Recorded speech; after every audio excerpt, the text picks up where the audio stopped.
तो मैं कक्ष में पढ़ता था पूरे दिन, मैं मिलता नहीं था वहां किसी से, पढ़ता था और कथा करता था। तो जो भरत चरित्र हम पढ़ रहे थे, आज भी स्मृति में आता है वो सब भाव।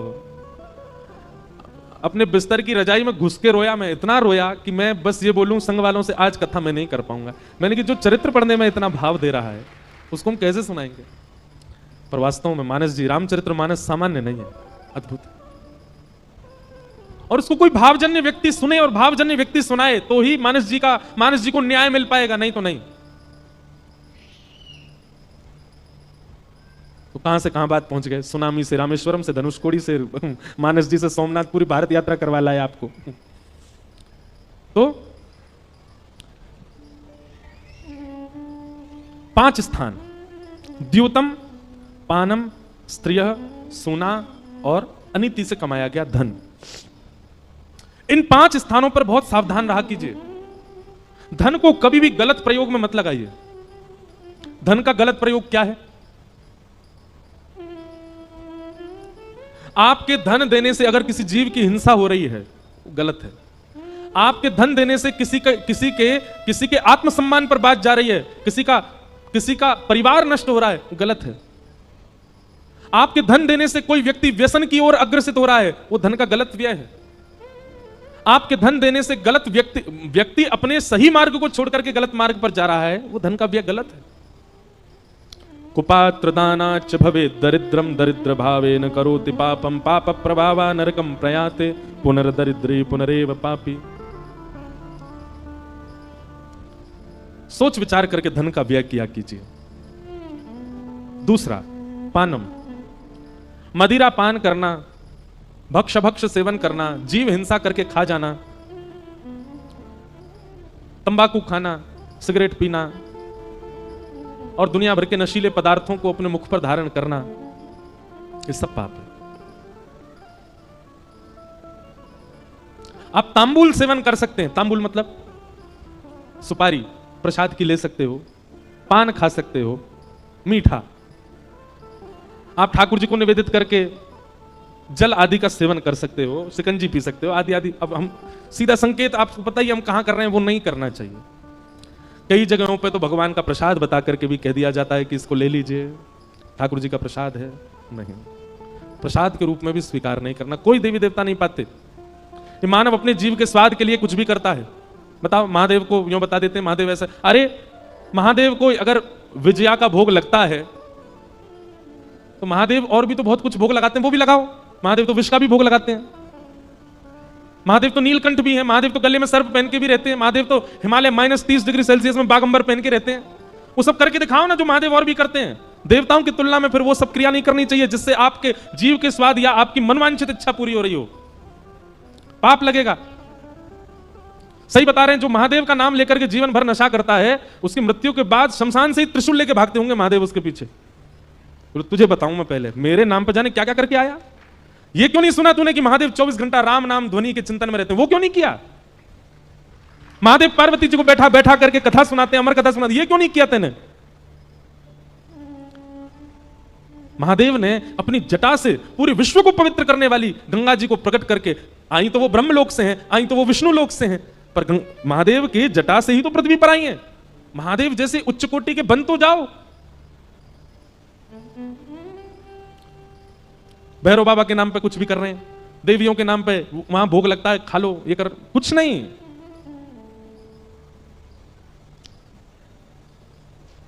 व्यसन प्राधान्य जो देवों को पूजते हैं ना, और देवताओं की पूजा के बाद फिर व्यसन को अपने उपभोग में लेते हैं। ठीक है, कहीं पर विधान है कि देव को अर्पित करना है, किसी के गणों को अर्पित करना है, लेकिन उसके प्रति आपकी भावना फिर क्या है? वो प्रसाद रूप में हम भी ले लें। इसका परिणाम अच्छा नहीं होगा।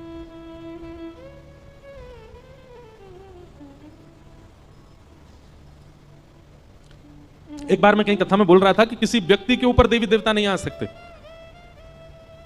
गण आ जाते होंगे। भैया सीधी बात है, प्रधानमंत्री किसी व्यक्ति को विशेष को परेशान नहीं करता, उसके नीचे रहने वाले, नीचे बैठने कुर्सी वाले परेशान कर देते होंगे। प्रधानमंत्री किसी को फोन करके नहीं कहेगा रुक जा बेटा, रात में गुंडे भेज रहा हूं तेरे पास ना।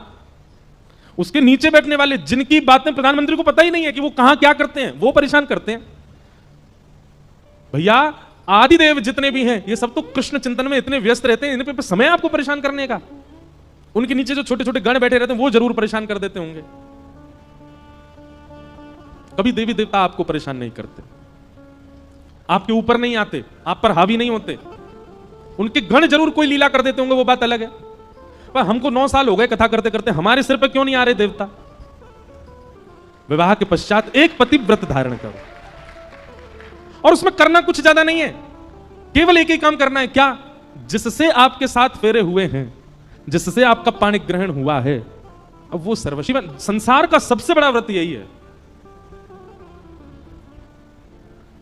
इससे बड़ा व्रत कोई नहीं हो सकता। और जिसने ये व्रत पूर्ण रूपेण पालन कर लिए, वो उसकी सारी एकादशी हो गई, उसके सारे मंगलवार हो गए, उसके सारे सोमवार हो गए, उसके सारे प्रदोष हो गए। हाँ, वो बात अलग है, उसके बाद भी वो रखे एकादशी आदि के व्रत, वो अच्छी बात है, पर यह व्रत धारण करना सामान्य बात नहीं है। ऐसा व्यक्ति, ऐसी माताएं पूजनीय हैं, वंदनीय है। इसलिए कलयुग का तीसरा स्थान बताया गया पर स्त्री पर पुरुष संग, और चौथा हिंसा। अगर आपको पता है कि कोई ऐसी बात हुई है कि सामने वाला मुझसे कुछ गलत बोलेगा, आपको प्रयास करना चाहिए कि अपनी गलती स्वीकार करके आप उस बात को समाप्त करो। पर मानव का स्वभाव कैसा होता जा रहा है? गलती करके जब पकड़ा जाता है तो उल्टा और लड़ता है कि नहीं, मैंने ऐसा नहीं किया। व्यक्ति जब अपनी गलती को छुपाने के लिए युद्ध करता है, लड़ता है, वही कलेश बन जाता है, वही फिर लड़ाई बन जाता है, वही झगड़े में परिवर्तित हो जाता है। हमारे महाराष्ट्र के बहुत बड़े संत हुए विनोबा भावे, वो कहते थे मानव का सबसे बड़ा सद्गुण क्या है? उनसे किसी ने पूछा कि मानव का सबसे बड़ा सद्गुण क्या है, तो विनोबा भावे कहते हैं अपने अवगुण को स्वीकार करना, ये सबसे बड़ा सद्गुण है। जिस व्यक्ति के अंदर स्वीकारीकरण नहीं है, उस व्यक्ति के अंदर एक नहीं अनेक अवगुण होंगे। लेकिन जो स्वीकार कर लेता है कि हाँ, ये मेरा अपराध है, मेरी गलती है, ये मुझसे हुआ है, समझ जाना कि वो व्यक्ति सद्गुण युक्त है, उसके अंदर और भी गुण आ सकते हैं।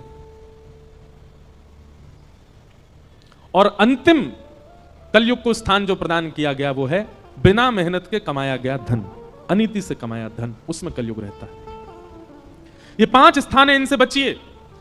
धन को असत जगह मत लगाइए, कुछ भी उल्टा सीधा खाइए पिए मत, पर स्त्री पर पुरुष संग मत कीजिए, हिंसा मत कीजिए, और बिना मेहनत के धन मत कमाइए। ये 5 काम आपने कर लिए, आप किसी तपस्वी से कम नहीं हो।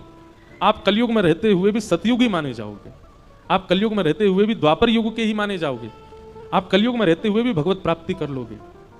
इन 5 क्रियाओं से बचो। 5 स्थान प्रदान करने के बाद में कलयुग को छोड़ करके परीक्षित जी वापस गए, और परीक्षित जी एक दिन आकेट को वन में गए तो फिर उनसे एक अपराध बन गया, एक संत के गले में मरा हुआ सर्प डाल दिया। क्यों? क्योंकि संत समाधि में बैठे थे और परीक्षित ने जाकर के जल की याचना की, संत ने अनसुना किया। अनसुना नहीं किया, वो समाधि में थे, उनको सुनाई दिया नहीं। 2 प्रकार की समाधि होती है, एक होती है सामान्य समाधि के नेत्र बंद करके बैठे हैं और बाहर की प्रक्रिया से आप पर अनुभव होता है, आपके ऊपर भी उसका असर होता है। और दूसरी होती है त्राटक समाधि। त्राटक समाधि में नेत्र बंद हो जाते हैं, श्वास रुक जाती है और मन, चित्त, आत्मा, देह छोड़ करके कहीं और चला जाता है। ऐसी त्राटक समाधि कर रहे थे कौन? शमीक ऋषि। तभी वहां पर परीक्षित जी ने जाकर के जल की याचना की, पर संत ने कोई प्रत्युत्तर नहीं दिया, तो अपना अपमान जान करके परीक्षित ने गले में मरा हुआ सर्प डाल दिया, जिसके कारण शमीक ऋषि के पुत्र श्रृंगी ने परीक्षित को 7 दिन में मरने का श्राप दिया।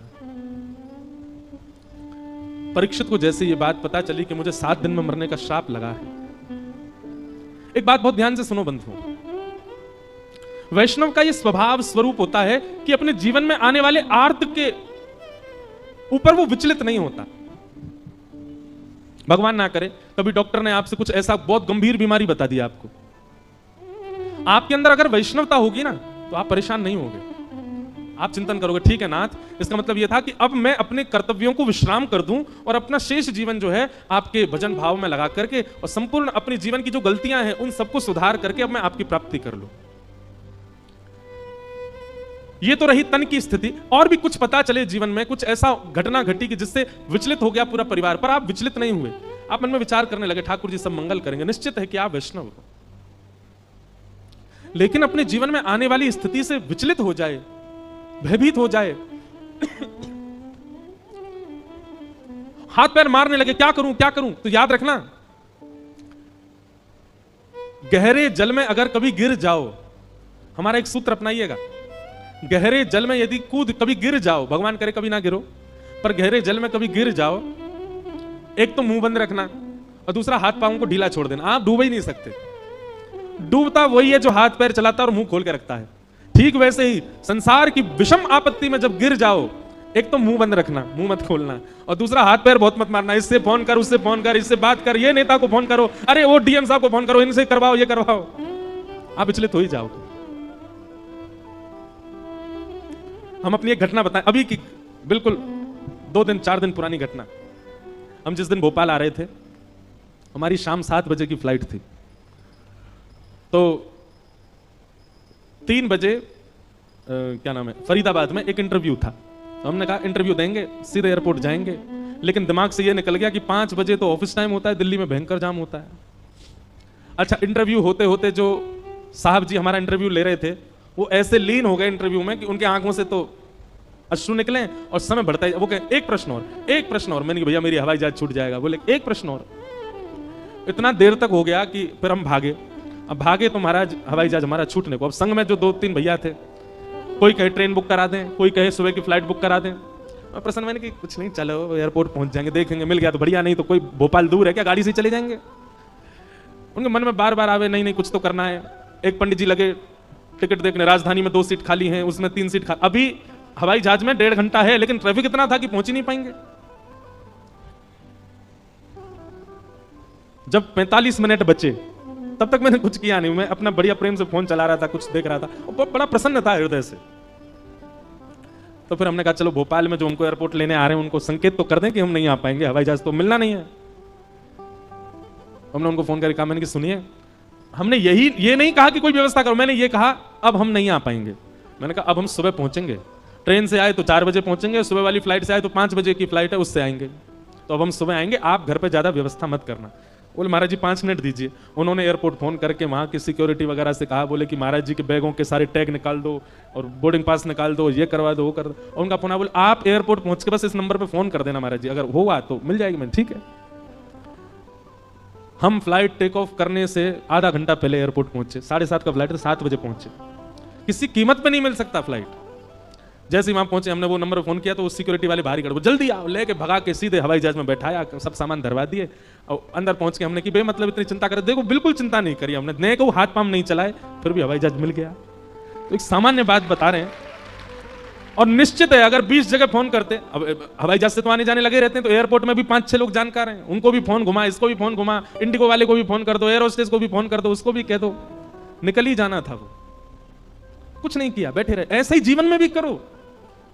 तन की पीड़ा आवे, मन की पीड़ा आवे, बौद्धिक पीड़ा आवे, पारिवारिक पीड़ा आवे, एक तो मुंह बंद रखो और दूसरे हाथ पांव कम चलाओ, नहीं डूबोगे। और हाथ पांव भी चलाए, मुंह भी खोला, सब पानी भीतर घुस जाएगा, डूब और जाओगे। इसलिए भैया ये सूत्र है, इसको समझ लीजिएगा। परीक्षित परेशान नहीं हुए। परीक्षित जी महाराज ने विचार किया कि अब श्राप तो लग गया है, इसका कुछ निदान नहीं। अब मैं जाऊं ब्रह्मा जी के पास, मैं जाऊं ऋषियों के पास, सबसे जाके कहूं मेरा श्राप हटाओ, कुछ नहीं होने जाने वाला। देव भी अपने श्राप को नहीं हटवा पाते, तो मैं तो सामान्य जीव हूं, तो श्राप के लिए मैं गुहार लगाने जाऊं, मैं प्रार्थना करने जाऊं, उससे कोई काम नहीं बनने वाला। बल्कि ये श्राप 7 दिन का जो मिला, इस 7 दिन को मैं उपयोग कर लूं। इसलिए परीक्षित जी अपने पुत्र जन्मेजय को राज्य गद्दी देकर के गंगा के तट पर चले गए और वहां जाकर के उन्होंने सब संतों से जाकर के कहा कि महाराज मेरे जीवन के केवल 7 दिन बचे हैं, आप कृपा करके बताओ मैं क्या करूं। केवल 7 दिन मेरे जीवन के बच्चे हैं, इन 7 दिनों का उपयोग मुझे कैसे करना चाहिए, कृपा करके मुझे बताइए। सब संतों ने अनेक उपाय बताए, पर कोई भी प्रमाणित नहीं बता पाया। तभी वहां सुखदेव जी का आगमन हुआ और सुखदेव जी के चरणों में आपने प्रणाम करते हुए कहा, अतः पृच्छामि संसिद्धिं योगिनां परमं गुरुं पुरुषस्य यत् कार्यं म्रियमाणस्य सर्वथा। मेरे जीवन के केवल 7 दिन बचे हैं नाथ, बताइए मैं क्या करूं। तब शुकाचार्य जी ने यहां से कहना प्रारंभ किया, वरीयाने शते प्रश्न क्रतो लोकहितं नृप आत्मवेद सम्मतः पुंसा श्रोतव्यादिषु यपर। सुखदेव जी के चरणों में प्रणाम करते हुए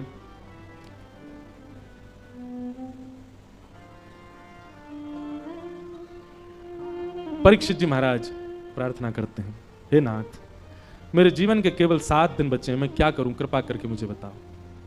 दूसरी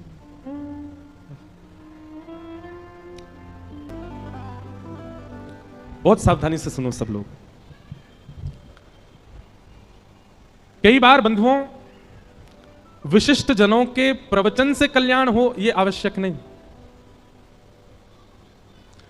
घर बैठ के उनकी स्मृति मात्र कर ली जाए, उसी से कल्याण हो जाता है। नित्य ठाकुर जी का स्मरण करने वाले, ठाकुर जी में ही रमे रहने वाले, भगवत वार्ता करने वाले, भगवत भाव सुनाने वाले ऐसे वैष्णव विशिष्ट जनों का यदि घर बैठ के स्मरण कर लिया जाए, उसी से ही कल्याण हो जाता है। भागवत जी में ये बात लिखी है, ये शाम संस्मरणात् पुंसाम सद्यः शुद्ध्यन्ति वै गृहा। घर बैठ के उनका स्मरण करने से ही पवित्रता आ जाती है। पर किम पुनर्दर्शन स्पर्श पाद शौचासनादि। परीक्षित जी सुखदेव जी से कह रहे हैं, वैसे तो मेरा कल्याण आपका स्मरण घर बैठ के करने से ही हो जाता, पर कृपा है कि आप मुझे प्रत्यक्ष सामने दिख रहे हैं, मैं आपके चरणों में बैठा हूं, निश्चित है कि आपको देखते देखते भी प्राण त्यागूंगा तो मेरा कल्याण हो जाएगा। लेकिन तभी परीक्षित जी महाराज कहते हैं कि जल्दी मरने वाली की मुक्ति का उपाय बताओ। तभी यहां पर श्री सुखदेव जी महाराज कहना प्रारंभ करते हैं। बंधुओं, एक बात हम बहुत विस्तार से कथा में बताते हैं, पर सूक्ष्म में यहां कह के आगे चलें। सब लोग बहुत ध्यान से सुनो। परीक्षित ने प्रश्न किया है कि जल्दी मरने वाले की मुक्ति का उपाय बताइए, पर शुकाचार्य जी परीक्षित से कह रहे हैं कि तुम मुक्ति की कामना क्यों कर रहे हो। परीक्षित, तुम मुक्ति की कामना मत करो, तुम तो भक्ति मांगो। बंधुओं, मुक्ति में केवल एक सामर्थ्य है, क्या? मृत्यु के बाद नरक और स्वर्ग नहीं जाना पड़ेगा। मुक्ति जिसको होती है वो वैकुंठ चला जाता है। मुक्ति का केवल इतना फल है। लेकिन भक्ति जो करता है उसको कहीं जाना नहीं पड़ता, उसके लिए ठाकुर जी आते हैं, ठाकुर जी प्रकट होते हैं। और सीधी एक हम परिभाषा बता दें, मुक्ति और भक्ति में अंतर क्या है। मुक्ति का मतलब मृत्यु के बाद भगवान का दर्शन, और भक्ति का मतलब जीते जी भगवान का दर्शन। सीधा अर्थ है। भागवत जी मुक्ति प्रदान करने की गर्जना करती हैं, मुक्ति दानेन गर्जति, पर हमें मुक्ति नहीं चाहिए, हमें भक्ति चाहिए। हमें हमें हमें नहीं चाहिए मृत्यु के बाद ठाकुर जी के दर्शन, हमें जीते जी चाहिए, जीवित अवस्था में चाहिए। पृथ्वी पर आए हैं, आंख नाक कान जीव सब ठाकुर जी ने हमको प्रदान किए, इससे संसार के भोग हमने पृथ्वी पर भोगे हैं, तो फिर दर्शन भी पृथ्वी पर ही करके जाएंगे ठाकुर जी का। यह दृढ़ संकल्प आपके चित्त में आना चाहिए।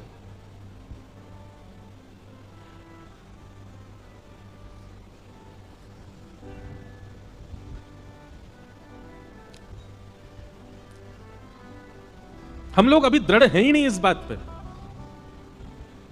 हमारी दृढ़ता भोग भोगने में तो हम भोगते हैं, हमारी दृढ़ता धन कमाने में तो हम खूब कमाते हैं, हमारी दृढ़ता किसी को प्राप्त करने में तो उसको प्राप्त करके ही मानते हैं, पर हमारी दृढ़ता अभी भक्ति में नहीं आई है।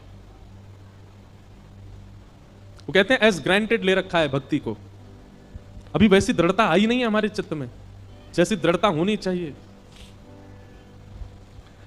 शुकाचार्य जी महाराज परीक्षित को समझा रहे हैं कि परीक्षित, तुम मुक्ति की नहीं भक्ति की कामना करो। तब आपके प्रवचनों से परीक्षित के चित्त में भावना उठी कि मुझे अब मुक्ति नहीं भक्ति चाहिए। और तब शुकाचार्य जी ने यहां कथा सुनाना प्रारंभ किया। परीक्षित ने सबसे पहला प्रश्न किया, बोले भगवान ने सृष्टि को क्यों बनाया, कारण क्या, क्यों बनाई ठाकुर जी ने इतनी बड़ी दुनिया। यही प्रश्न विदुर जी महाराज से मैत्री मुनि से विदुर जी महाराज ने किया, और इसी प्रसंग के उत्तर में अब यहां सृष्टि प्रसंग सुनाया गया। ठाकुर जी ने सृष्टि कैसे बनाई, क्यों बनाई, बहुत बड़ा है सृष्टि प्रसंग भी, थोड़ा सा हम स्पर्श कर देते हैं उसका। प्रलय, सृष्टि बताने से पहले प्रलय बताया गया, ठाकुर जी प्रलय कैसे करते हैं। तो प्रलय बंधुओं ऐसे नहीं होगा जैसा हम लोग टीवियों में देखते हैं या पिक्चरों में देखते हैं। श्रीमद् भागवत जी में प्रलय की भावना क्या है, सुनो। प्रलय कालीन समय जब आएगा तब स्थिति क्या होगी, बोले आकाश में 12 सूर्य प्रकट हो जाएंगे, मतलब 12 सूर्य। अब यहां पर भावना ऐसी है कि 12 सूर्य अलग अलग नहीं दिखेंगे, एक ही सूर्य में इतना तापमान आ जाएगा कि 12 सूर्य के समान। अभी एक सूर्य के ताप को हम सह नहीं पाते, 12 सूर्य के समान तापित जब सूर्य हो जाएंगे, क्या होगा पृथ्वी का हाल। लोग बाग मरने लगेंगे धूप के तेज से ही। मतलब ऐसा होगा कि कोई व्यक्ति घर से बाहर निकला और जल के भस्म, ऐसी स्थिति हो जाएगी। और ऐसे 12 सूर्य पृथ्वी पर 12 वर्ष तक प्रकाश डालेंगे, वर्षा नहीं होगी 12 वर्ष तक। 12 नहीं, 100 वर्ष तक। 100 वर्ष तक 12 सूर्य प्रकाशित करेंगे और पृथ्वी पर वर्षा नहीं होगी। तो 100 वर्ष में क्या हाल हो जाएगा पृथ्वी का? उपले की तरह काली काली पड़ जाएगी, जल चुकी होगी पूरी पृथ्वी, सब मर जाएंगे। उसके बाद क्या होगा? समुद्र सूख जाएंगे, नदियां सूख जाएंगी, पहाड़ के जितने भी ये ग्लेशियर वगैरह हैं सब सूख सूख करके उड़ जाएंगे, भाप बन करके बादल बन जाएंगे, लेकिन बरसेंगे नहीं। 100 वर्ष बाद जब पृथ्वी पर कोई नहीं बचेगा, तब सांबर तक मेघमालाएं आएंगी, जितना पानी उड़ करके बादल बना वो सब आएगा और फिर 100 वर्ष तक बरसेगा। 100 वर्ष बाद क्या होगा? पृथ्वी पूरी पानी पानी हो जाएगी। तब क्या होगा? 200 वर्ष की इस प्रक्रिया में पृथ्वी पर प्रलय आ चुका होगा। ऐसे प्रलय आएगा। फिर भगवान योग निद्रा में शयन करने के लिए जाएंगे। अच्छा, प्रलय कब आता है? जब भगवान को नींद आती है। ठाकुर जी का जब एक दिन पूरा होता है तब प्रलय आती है। अब सुनो, ठाकुर जी का एक दिन कितना बड़ा होता है? सतयुग त्रेता द्वापर कलयुग, सतयुग त्रेता द्वापर कलयुग, सतयुग त्रेता द्वापर कलयुग, जब 71 टाइम्स बीत जाते हैं तब एक दिन होता है ब्रह्मा जी का। ऐसे ब्रह्मा जी जब 100 साल के होते हैं तब भगवान का एक दिन होता है। सोचो, ठाकुर जी को पता भी होगा कि इंद्रेश कौन है? नहीं पता होगा उनको। ठाकुर जी को पता भी होगा कि हम आप सब कौन हैं, हमारे कितने जन्म हो जाते हैं, कितना ठाकुर जी की एक पलक झपकने में हमारे असंख्य जन्म हो जाते हैं। ये विराट पुरुष की बात कर रहे हैं हम, विराट परमात्मा जो पूरी पृथ्वी का सृजन करते हैं। ऐसे भगवान योग निद्रा में चले जाते हैं, पूरी पृथ्वी ब्रह्मांड सब उनके उदर में चला जाता है। भगवान सोते हैं, फिर एक रात तक सोते हैं, मतलब जितने दिन ये निकले उतने दिन तक फिर ठाकुर जी सोते हैं। उसके बाद वेद भगवान की स्तुति करते हैं कि नाथ उठ जाओ। तब ठाकुर जी उठ करके बैठते हैं और जैसे ही ठाकुर जी उठते हैं मन करता है एको हम बहुश्याम, मैं एक हूं, अकेला हूं, बहुत होना चाहता हूं। तभी नाभि से कमल उत्पन्न होता है, कमल के ऊपर ब्रह्मा प्रकट हो जाते हैं। ब्रह्मा को भगवान आज्ञा करते हैं सृष्टि करो। ब्रह्मा जी कहते हैं कैसी सृष्टि करूं? बोले जो कर्म भी करे और मेरा भजन भी करे, अपने कर्म फल से निवृत्त भी हो जाए, मेरी प्राप्ति भी करे, ऐसी सृष्टि करो। तब ब्रह्मा जी बहुत सारी सृष्टि करते हैं। सबसे पहले उद्भिद, पेड़ों को बनाते हैं। उसके बाद जरायुज, उद्भिद, उद्भिद के बाद अंडज, अंडज के बाद स्वेदज, स्वेदज के बाद जरायुज। इस प्रकार 4 प्रकार की सृष्टि बनाते हैं। उद्भिद किसको कहते हैं? पेड़ पौधों को। इनके बाद बनाते हैं अंडजों को, अंडे से पैदा होने वालों को। उसके बाद बनाते हैं स्वेदज यानी गंदगी से उत्पन्न होने वाले कीड़े मकोड़े कीटाणु आदियों को। और उसके बाद बनाते हैं जरायुज, जरा में लिपट के पैदा होने वाले गैया, भैंस, हाथी, घोड़ा आदि आदि ये सब। लेकिन एक भी जीव अभी तक ऐसा नहीं बना जो कर्म भी करे और भजन भी करे। तब ब्रह्मा जी ने भगवान से प्रार्थना की कि कुछ अनुग्रह करो। तब भगवान ने उनको चतुश्लोकी भागवत प्रदान करी। उस चतुश्लोकी भागवत का एक पुरुषण किया, 1 लाख 1.25 लाख जाप किया। 1.25 लाख जाप के बाद ब्रह्मा जी ने फिर सृष्टि की तो प्रथम मानव की रचना हुई। और प्रथम मानव कौन थे? सनक, सनंदन, सनातन, सनत कुमार। इनको जैसे ही बनाया तो प्रथम मानव भगवान के रूप हो गए। ब्रह्मा जी ने 10 पुत्र और बनाए, पर 10 के 10 भगवत भजन में लीन होने लगे। तब ब्रह्मा जी के ललाट का भेदन करके महादेव रुद्र प्रकट हो गए। भगवान रुद्र से कहा कि तुम भी सृष्टि करो। महादेव बोले हमसे मत करवाओ। क्यों? हम तो भजन करने आए हैं। ब्रह्मा जी थोड़े नाराज हो गए, बोले सब भजन ही करोगे, कर्म कौन करेगा? अरे पहले जितने जीव बनाए सब कर्म करने वाले हो रहे थे, भजन नहीं कर रहे, और अब सारे भजन करने वाले हो रहे हैं। महादेव ने मन में विचार किया कि नहीं, पिताजी को दिखाई देते हैं हम करके। बताइए पिताजी क्या करना? बोले सृष्टि करो। डायग्राम बता दिया, मानव ऐसे बनाना है, उसकी इतनी आंख बनानी है, ऐसे नाक बनानी है, कान बता दिया होगा ब्रह्मा जी ने। महादेव बोले ठीक है पिताजी, अब आप थोड़ी देर आराम करो, हम करके आते हैं सृष्टि। सब लोग इधर देखो, कथा श्रवण करो। महादेव ने ऐसी सृष्टि की, को मुखहीन, किसी का सिर ही नहीं बनाए, उसमें प्राण डाल दिए पर मुंह नहीं बनाया उसका। बोले पिताजी ने भी ये इतना भारी सा रख दिया सिर के ऊपर, इसकी कोई आवश्यकता नहीं, बिना इसके जीवित रहे ऐसा मानव बनाऊंगा। तो महादेव तो इनोवेशन करने लगे, नई नई चीजें बनाने लगे, बिना सिर वाले आदमी बना दिए। और विपुल मुख काहू, किसी के बहुत सारे सिर बना दिए, लिए घूम रहा है महाराज इतने सारे सिर। बिन पग चला ही, बिना पैर के चलने वाले बना दिए। ऐसी विचित्र सृष्टि बनाई। अच्छा, ब्रह्मा जी ने सब लिखा है, मानव ये खाएंगे, ये पिएंगे, ऐसे रहेंगे। शंकर जी ने सब बदल दिया, बोले कि अरे कौन रोटी बनाए कौन खाए, मैं आग खाने वाले मानव बनाऊंगा, आग ही खा जाए करेंगे, पहाड़ ही खा जाएंगे, नदियों को ही पी जाएंगे। ब्रह्मा जी थोड़ी देर आराम किए, थोड़ी देर बाद सोचे कि चलो देखें शंकर जी कैसी सृष्टि कर रहे हैं। ब्रह्मा जी ने जैसे पृथ्वी पर आकर के देखा तो महाराज विशाल विकराल, किसी के पेट में आंख ही आंख बना दी है, किसी के बहुत सारे हाथ बना दिए, कोई बिना सिर के ही डोल रहा है, आवाज आ रही है पर आ कहां से रही है ये नहीं पता, पेट में ही सिर है उसके। ऐसी विचित्र सृष्टि देख करके ब्रह्मा जी बोले अलम प्रजा भी। शंकर जी बस हम समझ गए आप क्यों मना गए, मत मत बनाओ, बस यहीं विश्राम कर दो। नहीं देखो ना पिताजी कितने बढ़िया बढ़िया बने, देखो इसका शरीर नहीं है, इसके कितने सारे सर है, बिना पैर के रेंग रेंग के चल रहा है। ब्रह्मा जी बोले हमको नहीं करवानी तुमसे सृष्टि, तुम मत करो भैया। शंकर जी बोले हम तो पहले ही मना कर रहे थे आपसे कि हमको मत कहो। पिताजी हमारे पक्ष में दूसरा काम दे दो। बोले क्या? संहार, पूरी सृष्टि को नष्ट करने का काम हमको दे दो, वो हम बहुत जल्दी कर देंगे। वो तब तक क्या करोगे? बोले तब तक हमको एकांतवास बता दो, वहां जाकर के हम ठाकुर जी का स्मरण करेंगे। और महादेव उत्तर में चले गए और वहां जाकर के भगवत स्मरण करने लगे। तब ब्रह्मा जी ने अपने देह को 2 रूपों में परिणत किया। तो बाम अंग से शत्रुपा और दाहिने अंग से स्वयंभू मनु प्रकट हुए। स्वयंभू मनु शत्रुपा की 3 पुत्री 2 पुत्र हुए। ये प्रथम मानव हैं पृथ्वी के। क्या नाम है? स्वयंभू। आपसे कोई पूछे कि प्रथम मानव कौन है पृथ्वी का, तो आदि मानव मत कहिएगा। अच्छा, आदि मानव का मतलब क्या होता है? आदि मतलब पहला, मानव। तो आदि मानव कोई नाम नहीं है, आदि मानव प्रश्न है। कौन है आदि मानव? तो उत्तर दीजिए स्वयंभू मनु। कौन है? स्वयंभू मनु। और हम मानव क्यों कहलाए जाते हैं? क्योंकि हम मनु के संतान हैं, इसलिए हमको मानव कहा जाता है। स्वयंभू मनु शत्रुपा की 3 पुत्री 2 पुत्र हुए। आकुति, देवहूति, प्रसूति, ये 3 बेटी और 2 पुत्र हुए। प्रियव्रत, उत्तानपाद। अब यहां पर देवहूति माता का प्रसंग सुनाया गया, बहुत ध्यान से सुनना, बड़ी अच्छी कथा है। ब्रह्मा जी की छाया से एक पुत्र उत्पन्न हुए, तो उनका नाम था कर्दम ऋषि। क्या नाम था? कर्दम ऋषि। कर्दम ऋषि ने 1000 वर्ष तक तपस्या की और तपस्या के बाद जब भगवान प्रकट हो गए तो भगवान से उन्होंने एक विचित्र वरदान मांगा। भगवान बोले वरदान मांगो, क्या चाहिए कर्दम ऋषि? तो कर्दम ऋषि वरदान मांग रहे हैं। तथा सचाहम परिवोडु काम समान शीलाम ग्रह में दधेनुम उपेवान मूलमशेष मूलम दुराशय काम दुदांग्रिपस्य। अब थोड़ी देर बहुत सावधानी से बैठिएगा, बहुत दिन बाद मुझे अवसर मिल रहा है कपिल देवहूति संवाद कहने का, बहुत अच्छा प्रसंग है। कर्दम ऋषि ने 1000 वर्ष तक तपस्या की और तपस्या के बाद भगवान ने जब कहा कि वरदान मांगो, तो कर्दम ऋषि कहते हैं, नाथ ध्यान से सुनना, कर्दम ऋषि कहते हैं मैं आपसे जितना प्रेम करता हूं, आप मुझको जितने प्रिय लगते हो, मैं आपकी जितनी सेवा करता हूं, मुझसे भी कई गुना ज्यादा आपसे प्रेम करने वाली, आपकी सेवा करने वाली, आपके प्रति स्नेह रखने वाली एक कन्या से मेरा ब्याह हो जाए नाथ, ऐसी कृपा कर।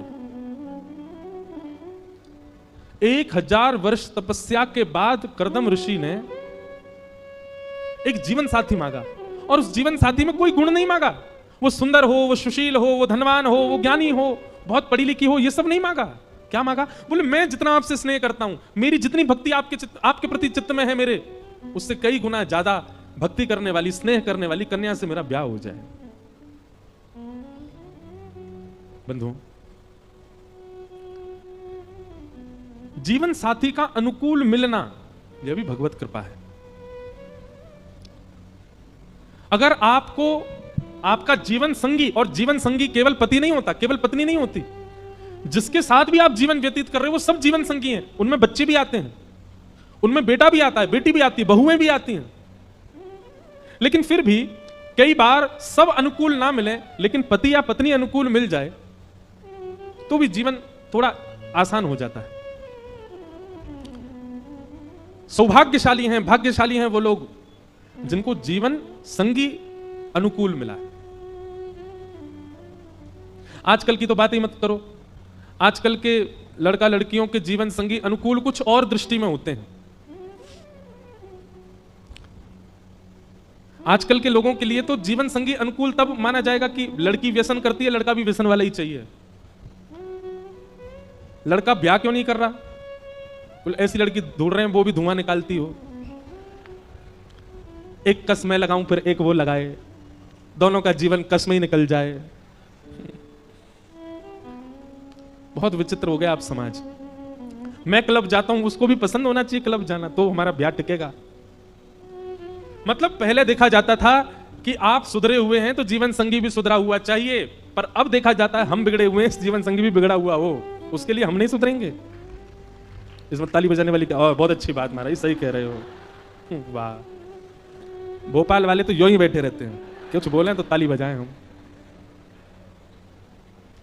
पर हमारी प्रार्थना आपसे, अब जिसके जीवन में व्यसन ही है उसको तो हम क्या ही समझा सकते हैं, पर जिनके जीवन में श्री ठाकुर जी हैं, जिनके जीवन में कथा है, जिनके जीवन में नाम जप है, जिनके जीवन में तिलक राम विराज रहे हैं, जिनके कंठ में कंठी तुलसी विराजती है, जिनके घर में ठाकुर जी की सेवा विराजती है, बहुत प्रार्थना करो ठाकुर जी से, बहुत निवेदन करो ठाकुर जी से, हमें कुछ मत दीजिए, बस जो भी हमारे जीवन में आए वो आपकी भक्ति करने वाला आए, और उसमें कितने भी अवगुण हो चलेगा।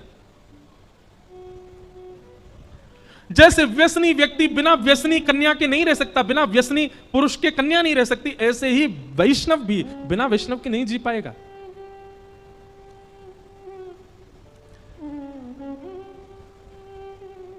और केवल पत्नी पति की कामना क्यों? अरे विवाह होने के बाद भी ठाकुर जी से यही कामना करो, हे नाथ हमें ऐसी संतान दो जो हमसे ज्यादा आपका भजन करे, हमें ऐसी संतान दीजिएगा जो हमसे ज्यादा आपको वृंदावन, हमको वृंदावन ले जाया करे, हमको कथाओं में ले जाया करे, हमें ऐसी संतान देना जो हमसे ज्यादा संत सेवा करे, गौ सेवा करे, कामना करो। देखिए आप पुत्र की कामना ठाकुर जी से करते हैं, पुत्री की कामना ठाकुर जी से करते हैं, तो ठाकुर जी भी केवल पुत्र और पुत्री देते हैं। लेकिन आप भक्त पुत्र की कामना करते हैं, भक्ति पुत्री की कामना करते हैं, भक्त पति की कामना करते हैं, भक्तिमती पत्नी की कामना करते हैं, तो फिर ठाकुर जी पुत्र पुत्री पति पत्नी नहीं देते, स्वयं आते, ठाकुर जी खुद आते हैं। यत्र नार्यस्तु पूज्यन्ते रमन्ते तत्र देवता। जिस कुल में, जिस खानदान में, जिस परिवार में नारी का सम्मान होता है, शास्त्र कहते हैं उस कुल खानदान परिवार में स्वयं भगवान ही जन्म लेते हैं। श्रीमद् भागवत जी में प्रमाणित है कि नंद बाबा यशोदा मैया दर दर जाते थे, सारे तीर्थों में गए, सारे देवालयों में गए, और सब जगह जाकर के उन्होंने एक ही कामना की है, क्या? हमको एक संतान चाहिए, और संतान में गुण क्या होने चाहिए? तो नंद बाबा कहते हैं गैयान की सेवा करवे वारो हो, साधु संतन को प्रणाम करवे वारो हो, यमुना जी की सेवा करे, ब्रज की रक्षा करे, ऐसी संतान मिले। ठाकुर जी ने संतान नहीं दी, खुद आ गए। आप केवल संतान की कामना कर लेते हैं, इसलिए ठाकुर जी पुत्र देते हैं, पुत्री देते हैं, वो रुलाते भी हैं बाद में। देखो एक बात हमारी बहुत ध्यान से सुनिए,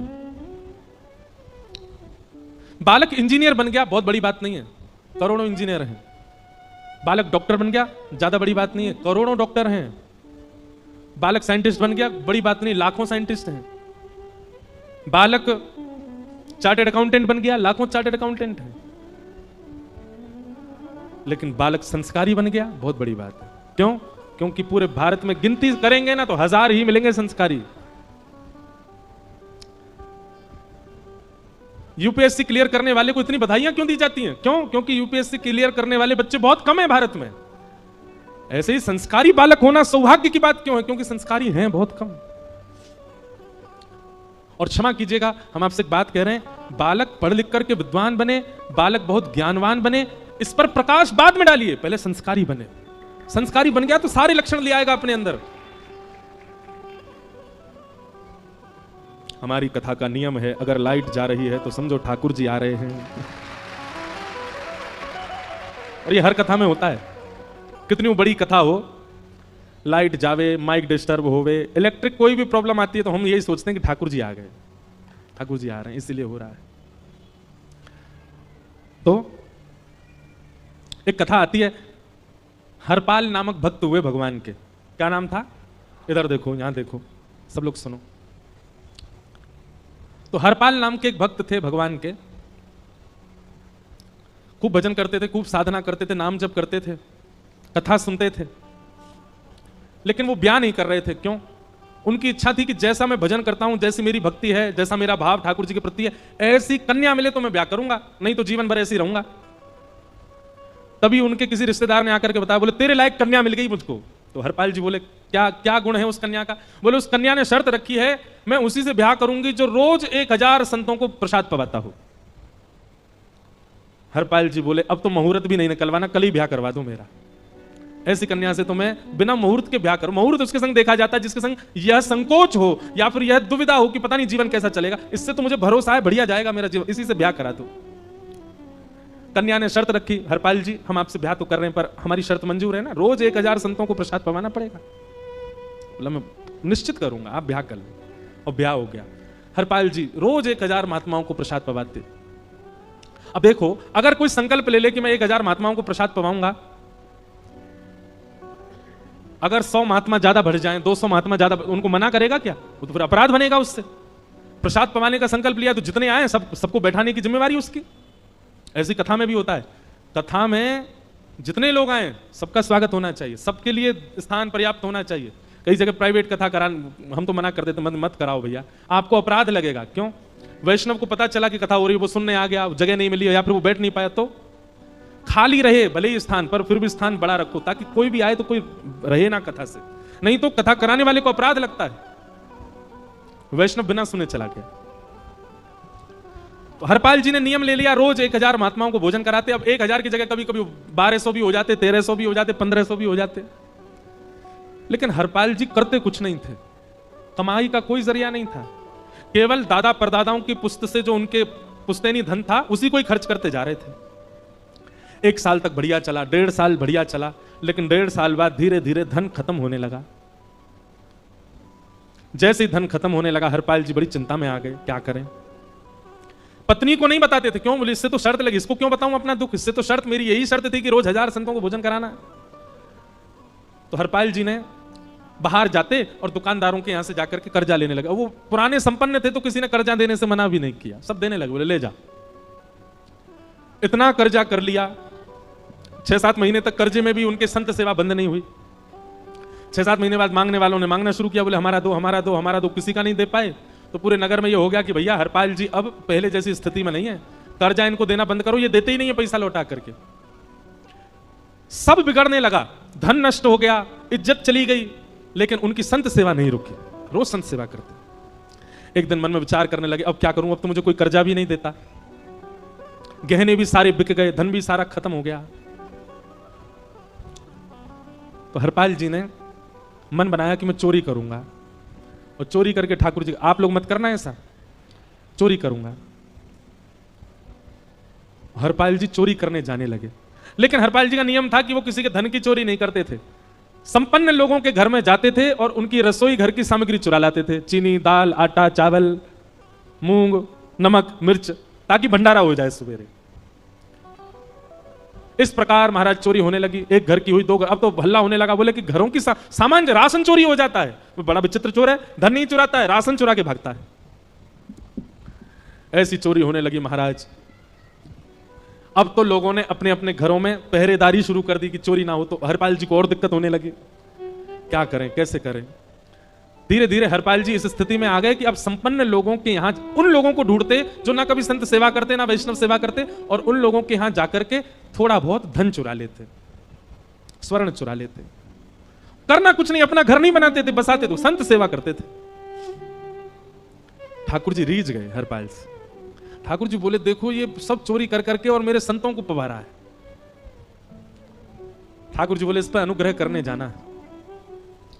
भगवान सिंहासन से उठ करके तैयार होने के लिए गए, और बढ़िया महाराज नकली सी मूछ लगा करके, ऊपर सिर पर पाग पहन करके, और थोड़ा पेट सा बाहर निकाल के, गले में खूब सारी जंजीर डाल के, हाथों की हर उंगली में अंगूठी पहन करके, सोने की जूतियां डाल करके, कौंधनी सोने की पहन करके, और एक बैंत समझते वृद्ध लोग लेकर के चलते, बैंत, सोने का मड़ा हुआ बैंत लेकर के ठाकुर जी तैयार हो गए, एक सेठ जी बन गए।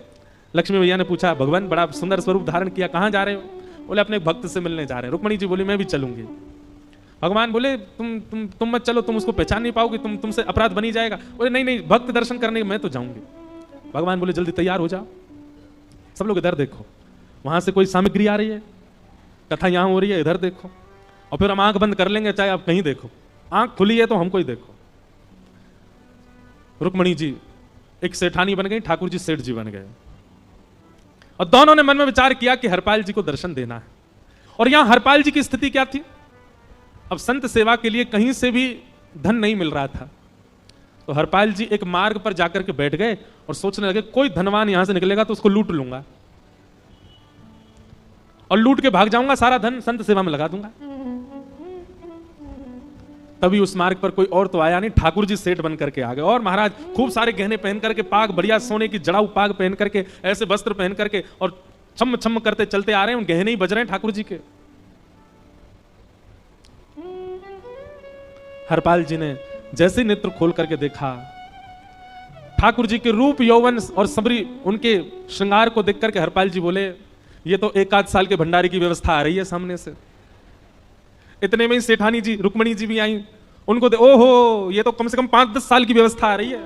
अगर ये दोनों लूट लिए जाएं तो 10 साल चोरी नहीं करनी पड़ेगी। देखो कितना धन संपन्न है। हरपाल जी के बगल में जैसे ही ठाकुर जी पहुंचे, हरपाल जी बोले, भैया जय श्री कृष्ण, प्रणाम। ठाकुर जी तो नाराज हो गए। तो क्या भगवान का नाम बोलता है सुबह सुबह?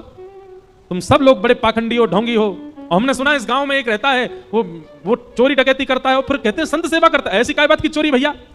करता तो चोरी है, भली उससे भली संत सेवा करता हो। नाम उसका हरपाल है, हम सब जानते हैं।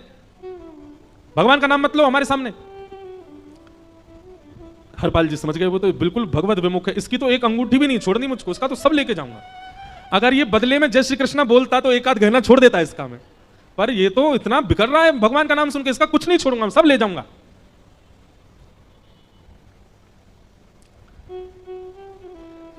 हरपाल जी बोले, हाँ भैया एक रहता तो है डकैत इस गांव में, और उसका कोई पता नहीं हो, कभी भी आ जाता है। लेकिन एक मार्ग जंगल में होकर के है, उसमें गांव में नहीं जाना पड़ता। जंगल से गुप्त चुप निकल करके पूरे गांव पार हो जाएंगे, आप शहर पहुंच जाओगे। उसका रास्ता मुझे ही पता है। सेठ जी बोले, तो तुम हमको पार करवा दो। हरपाल जी बोले, मैं पार तो करवा दूंगा, लेकिन भगवान मेरे घर कुछ मेहमान आए हैं, उनके भोजन आदि की व्यवस्था के लिए मैं तो बाजार आया था, मेरे पास धन नहीं है। आप यदि मुझको कुछ दे देंगे तो मैं घर पर व्यवस्था करके आऊंगा, तुरंत आपको लेकर के गांव पार करवा दूंगा। ठाकुर जी ने उसको कुछ सोने की मोहर दे दी। बोले, लो तुम अपने घर की व्यवस्था कर आओ। हरपाल जी ने सामग्री खरीदी, घर पर पहले व्यवस्था करके आए। बोले, आज की व्यवस्था हो जाए, क्योंकि आज तो 10 साल का सब चोरी करना, समय लगेगा। पत्नी से कहा, भोजन प्रसादी बनाओ, संतों को पवाओ। संत पूछेंगे मैं कहां है, तो कहना कि आप लोगों की 10 साल की व्यवस्था करने गए आज। हरपाल जी लौट करके आए और सेठ जी से कहा, आइए आइए चल दीजिए मेरे साथ, और हमारे संगी चलना बिल्कुल। ठाकुर जी रुक्मणी जी चलने लगे। जैसे ही विहंगम जंगल में पहुंचे, भयंकर भयावह जंगल, बीच जंगल में जैसे ही पहुंचे, हरपाल ने पीछे मुड़ करके देखा, दोनों चले आ रहे हैं। तुरंत महाराज वो तो अपने रूप में आ गया, शेर की तरह गर्जना करने लगा, अपनी लाठी धर दी सामने और अपने सिर का स्वाफा निकाल करके सामने बिछा दिया। भगवान जो सेठ जी के रूप में आया, भगवान बोले, भैया ये क्या कर रहे हो? बोले, मैं ही हरपाल हूं। सारी सामग्री निकालो, डाल दो यहां पे, एक चीज भी मत छोड़ना, नहीं तो तुम जानते नहीं हो तुम्हारा क्या करूंगा। ठाकुर जी तो थर थर कांपने लगे। रुक्मणी जी बोली, देखो कैसा नाटक कर रहे हैं। रावण के आगे नहीं डरे थे, कुंभकर्ण के आगे नहीं डरे, हिरण्यकश्यप के आगे नहीं डरे, वो हरपाल के आगे ऐसे कांप रहे हैं। भगवान तो मन की सब समझ जाते हैं, कौन ही मार रहे हैं, वो तुम भी कांपो क्यों? बोले, भक्त है भैया, ये हमारा भक्त है। अनुब्रजम में हम नित्यम पूजे ये तन्य रेणु भी, इसने हमारे लिए सब गवा दिया, हमारे वैष्णव संतों के लिए सब लुटा दिया, इसके आगे भयभीत होने में कोई लज्जा नहीं। लक्ष्मी नारायण दोनों कांप रहे हैं और हरपाल कह रहा, सब निकालो। ए सेठानी जी, कान के कुंडल उतारो। कान कुंडल उतार दिए, नाक की नथनी उतार दी, सब उतार उतार के धर दिए, हाथों के सब कड़ूला आदि भी धर दिए। भगवान ने भी अपने सब उतार। बोले, बैत कहां लेके जा रहे, उसको भी धर दो। बोले, अरे भैया बुढ़ापे की लाठी, हम गिर जाएंगे। बोले, कुछ नहीं गिरोगे, धर दो इसको। जीवन में कभी राम ना, जय श्री कृष्ण बोलने पे चिल्ला रहे थे मुझ पे, रखो इसको यहाँ पे। सारा धर दिया। बोले, बहुत बढ़िया हो गया, अब 10 साल की व्यवस्था हो गई। इतने में भगवान की कनिष्ठ उंगली में एक अंगूठी थी। हरपाल बोला, ये कहां बच्चा के ले जा रहे हो, उसको दो। बोले, अरे भैया ये तो बहुत बचपन की हमारी अंगूठी है और ये आज तक हमारी निकली नहीं है और ये निकल ही नहीं पाएगी, इसको बाहर हम निकाल ही नहीं सकते, इसको तो रहने दो हमारे पास। बोले, तुम क्या जानो, इस अंगूठी से कम 1 हफ्ता संत भोजन होगा और तुम पे तो दया करनी नहीं है। चिल्लाए थे मुझ पे जय श्री कृष्ण बोलने पे, निकालो इसको। भगवान खूब प्रयास करें, वो नहीं निकले तो हरपाल जी ने उंगली पकड़ी। बोले, इसको काट देता हूं मैं, तुम्हारे पास उंगली रहने का कोई काम नहीं है, तुम उंगली से करते ही क्या हो। और महाराज जैसे ही उंगली पकड़ करके काटने का मन किया, वो काटने ही वाले थे, इतने में ही द्वारिकाधीश भगवान शंख चक्र गदा पद्म धारण करके प्रकट हो गए सामने। रुक्मणी जी महालक्ष्मी के रूप में प्रकट हो गई और दोनों ने अपने अंक में हरपाल को भर लिया। हरपाल जी समझ नहीं पा रहे ये क्या हुआ, दूर हटे। बोले, नाथ, हम साक्षात द्वारिकाधीश, ये साक्षात रुक्मणी तुम्हारी भक्ति से प्रसन्न होकर तुमको दर्शन देने आए हैं। हरपाल जी घुटने के बल बैठ गए, रोने लगे। सर रख दिया चरणों में, पटकने लगे, बोले नाथ मैंने अपने नाथ को लूटा, आज मैंने अपने स्वामी के साथ डकैती कर रहा था, मैं अपने स्वामी की उंगली काटने पर मजबूर हो गया था, इसका मतलब तो मैं पापी हूं, मेरा पाप इतना प्रचंड हो गया कि मैं आपके रूप को नहीं पहचान पाया। भगवान ने हृदय से लगा, नहीं हरिपाल, तुमने कभी अपने लिए प्रयोग थोड़ी किया, तुम्हारी पत्नी भूखे सो जाते हो लेकिन संतों को भूखा नहीं जाने देते। ठीक है, उसके लिए भले ही तुमने वह गलत मार्ग अपनाया जो नहीं अपनाना चाहिए था, परंतु उसमें उद्देश्य कोई और तो नहीं था, मेरे जनों की सेवा ही तो थी, मेरे वैष्णवों की सेवा। और देखो हरपाल, एक मेरी बात सुनो, आज तुम्हारे मन में ग्लानि होती है कि तुमने दूसरों का धन हड़प करके और उससे संत भोजन कराया। वास्तव में इसका विधान शास्त्रों में यह बताया गया, जिसके धन से भोजन बना और संतों ने पाया, परोसा भले ही किसी ने भी हो, कार्यक्रम भले ही किसी ने भी कराया हो, पर धन जिसका लगता है पुण्य उसी को मिलता है। तुमने तो अपने गांव के, शहरों के उन लोग जो कभी संत सेवा नहीं करते थे, उनके धन चुरा चुरा करके उनको पुण्य बांटा है। तुमने कुछ गलत नहीं किया है। हाँ, अपने प्रयोग में यदि लेते तो पाप हो जाता, लेकिन तुमने तो एक रत्ती भी अपने प्रयोग में नहीं ली, सब संतों में लगा दी, और जितने लोगों का धन चुराया उन सबको पुण्य प्रदान कर दिया। हम तुमसे बड़े प्रसन्न हैं। हरपाल जी चरणों से लिपट गए, बोले नाथ आप बड़े कृपालु, बड़े दयालु। भगवान बोले अब हमने दर्शन दे दिया, अब हम जाएं। और सुनो, ये सारा धन हमने दिया है, 10 साल का नहीं होगा इससे, तो बोले जब तक तुम जीवित रहोगे तब तक की सेवा बनेगी, इससे संत सेवा चलती रहेगी। ये सारा धन आभूषण हम लेकर के इसीलिए आए थे ताकि तुमको अब कभी किसी से मांगना ना पड़े, किसी से हड़पना ना पड़े। भगवान जाने लगे तो हरपाल जी चरणों में गिर गए, बोले नाथ आज मैं आपके दर्शन कर पाया, मैं संत सेवा कर पाया, इसमें सबसे बड़ा योगदान मेरी पत्नी का है। उसने नियम नहीं बनाया होता तो शायद मैं कभी ऐसा नहीं करता। आप उसको दर्शन दिए बिना जाएंगे, मैं उसको क्या बताऊंगा, मैं उससे जाके कह भी नहीं पाऊंगा कि आप मुझे मिले, और उसकी वजह से आप मुझे मिले, वो कृपा कर उसको दर्शन दे दीजिए। ठाकुर जी बोले ठीक है। तुरंत लक्ष्मी नारायण भगवान ने छोटे छोटे बालकों का रूप धारण कर लिया और हरपाल जी की गोद में बैठ गए, और हरपाल जी अपनी गोद में लेकर के ठाकुर जी को घर पर आए, और आकर के अपनी अरे सुनो देखो कौन आए हैं। जैसे बाहर आकर के देखा तो नन्हे से ठाकुर जी, नन्ही से रुक्मणी जी गोद में बालकों की भांति बैठे हैं। बोले अरे इतने सुंदर सुंदर बालक, बोले बालक नहीं है, ये साक्षात जगन्नाथ भगवान, साक्षात रुक्मणी जी, साक्षात द्वारिकाधीश हैं। तुरंत ठाकुर जी अपने रूप में प्रकट हो गए और दोनों दंपति को दर्शन देकर के भगवान वहां से प्रस्थान कर गए। बोलो भक्तवत्सल भगवान। तो